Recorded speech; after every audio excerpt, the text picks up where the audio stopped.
So some support for Altona, who does have the benefit of previous experience. We'll catch up with her in a moment. Frosty Secret, still a little bit fractious. It's no real surprise, is it, looking at those shots, because as soon as she came into the parade ring, she was a little on edge. Yeah, she was very much on edge and caused a little bit of a scattering of a few people paddock side as well. And there's been a couple of others which have been a little bit on their toes. Shambles was noticeably on toes as well. Silvestre de Souza had to have a couple of goes at Mountain here as well. And now Doha was reluctant to go down, and Philip Makey needed a lead on for that one to go down as well.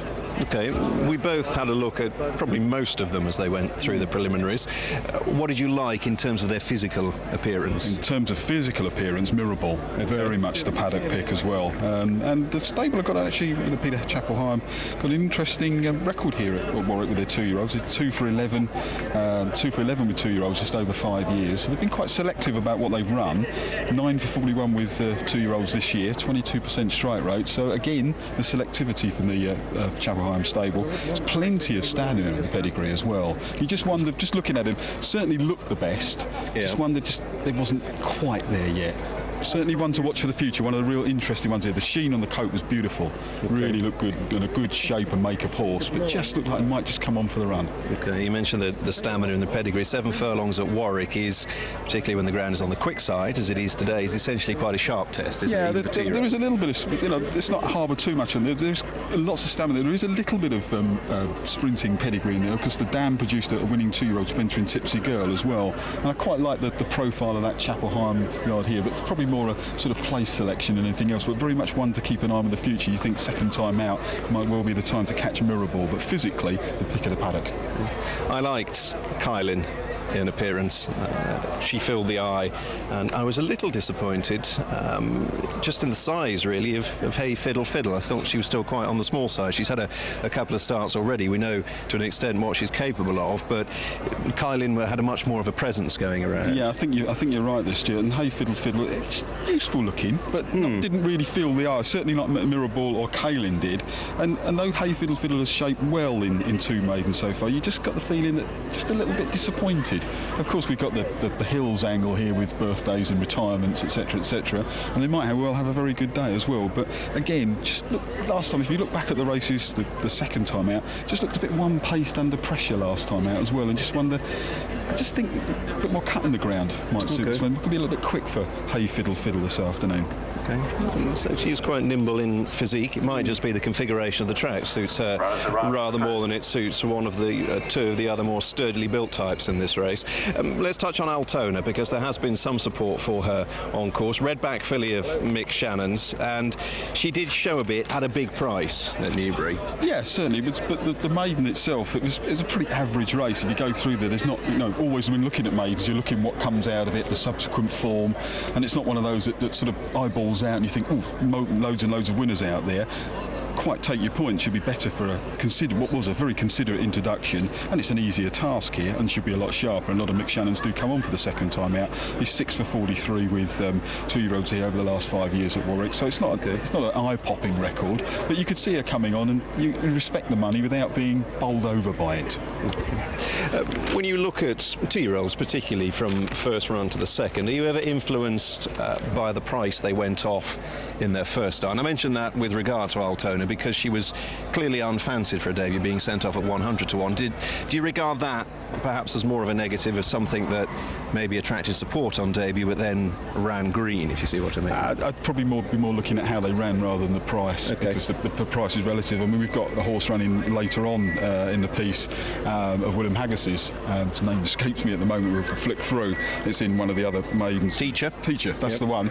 And that went off at 9 to 1 on debut and finished stone bonking last. And when I looked this morning, it was a 33 to 1 chance today. So that sort of it's gone the other way, that one, so and you'd expect it to sort of come on for the run, but so no, it's more how they ran, and picking up a point of Steve Mellish always picks up on, is that I'd rather see horses put in the race rather than running on through beaten horses with maidens, so they've actually done something. I'd rather see them up there drop back rather than just passing those dropping back and just sort of those that are being I can understand the need for a considerate introduction, but those that are up there and shown a little bit more take the eye to me.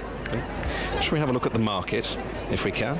As loading commences for race to Warwick. It's that sort of race, isn't it? 9-2 co-favourites, Hey Fiddle Fiddle, Kylin and a Pretty Pebble. We haven't mentioned a Pretty Pebble. The 6-1 from 8's Altona and 8-1 Killassie.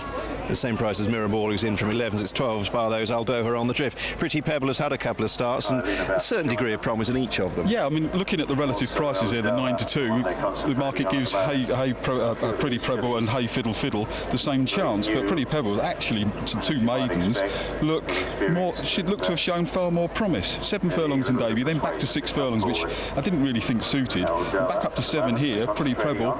If you're not worried about it being the third run in a maiden and therefore running for a handicap mark somewhere along the line, then Pretty Pebble, it's probably got more of a chance than Hey Fiddle Fiddle. Again, in the paddock, she certainly filled the eye more than Hey Fiddle Fiddle did.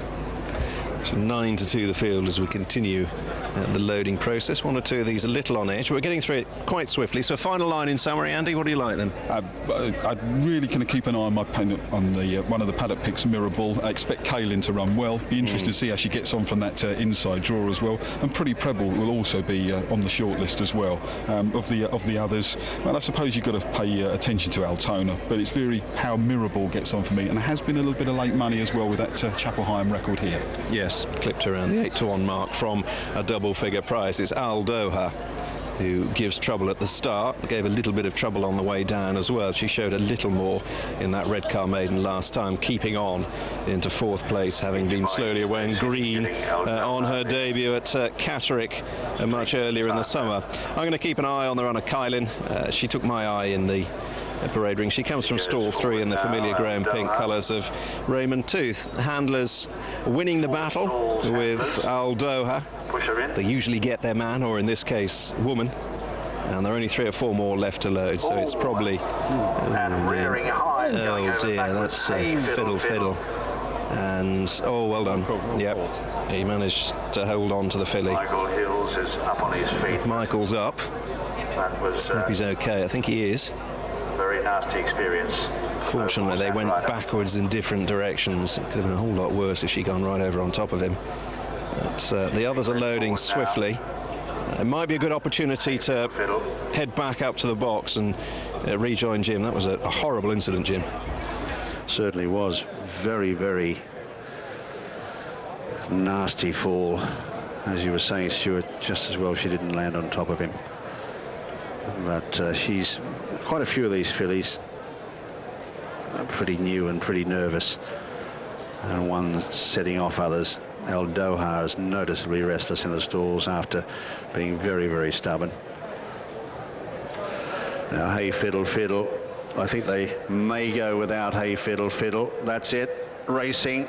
Off and running without Hey Fiddle Fiddle, and in the centre, one of the first away is Killassie, going fast early, down near the inside away smartly Miraball, and up there is Pretty Pebble Aldoha. Just in behind them, being scrubbed up, is Kylin to hold position on the inside there of Cincinnati Kit. Further back in the field then is Killassie, the outside from Frosty Secret, and at the rear of the field is Chambles. On settling down though, and it's Pretty Pebble, the inside for Martin Dwyer from Miraball. A length away then is Kylin, who's had to work fairly hard to get a third posse on the inside here of Cincinnati Kit.